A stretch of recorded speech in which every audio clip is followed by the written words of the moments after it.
অ্যারিজোনার Phoenix শহরের কাছে state farm স্টেডিয়ামে রোববার অনুষ্ঠিত হয় প্রয়াত রক্ষণশীল কর্মী চার্লি কার্কের স্মরণসভা। এই শোকসভা যুক্তরাষ্ট্র জুড়ে হাজার হাজার মানুষ জড়ো হন, যার মধ্যে অনেকে রাত থেকে ক্যাম্পিং করেন প্রিয় নেতাকে শেষ বিদায় জানাতে।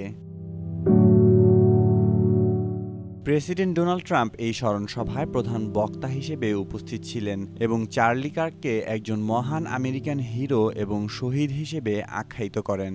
ট্রাম্প বলেন, চার্লি সাহসিকভাবে জীবনযাপন করেছেন, নির্ভয়ে কথা বলেছেন এবং দারুণ যুক্তিতর্কের মাধ্যমে তার বিশ্বাসকে তুলে ধরেছেন। তাকে হত্যা করা হয়েছে কারণ তিনি নির্ভয়ে বাঁচতেন। স্মরণসভার ৫ ঘণ্টার অনুষ্ঠানে ট্রাম্প প্রশাসনের গুরুত্বপূর্ণ ব্যক্তিবর্গ, ভাইস প্রেসিডেন্ট জেডি ভ্যান্স সহ অনেকেই চার্লি কার্কের রাজনৈতিক দর্শন ও অবদান নিয়ে কথা বলেন। কার্ককে রক্ষণশীল আন্দোলনের জন্য একজন ঐতিহাসিক ব্যক্তিত্ব এবং শহীদ হিসেবে তুলে ধরা হয়।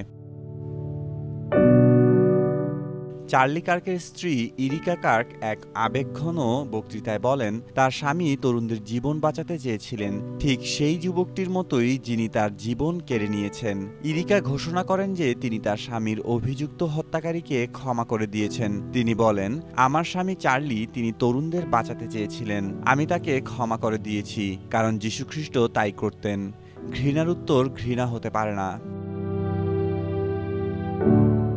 অনুষ্ঠানে প্রায় ১ লক্ষ মানুষের সমাগম হয়েছিল এবং অনেককে মেক আমেরিকা গ্রেট অ্যাগেন টুপি এবং ট্রাম্পের অন্যান্য ব্র্যান্ডের পোশাক পরিধান করতে দেখা যায়। এই শোকসভাটি শোকের চেয়ে বরং একটি রাজনৈতিক সমাবেশে পরিণত হয়, যেখানে ট্রাম্প তার চিরাচরিত রাজনৈতিক বক্তব্য প্রদান করেন, তার বিরোধীদের আক্রমণ করেন এবং দেশে সহিংসতার জন্য আমূল বামপন্থীদের দায়ী করেন। চার্লি কার্কের মৃত্যু আমেরিকার বিদ্যমান গভীর রাজনৈতিক বিভাজনকে আরও স্পষ্ট করে তুলেছে।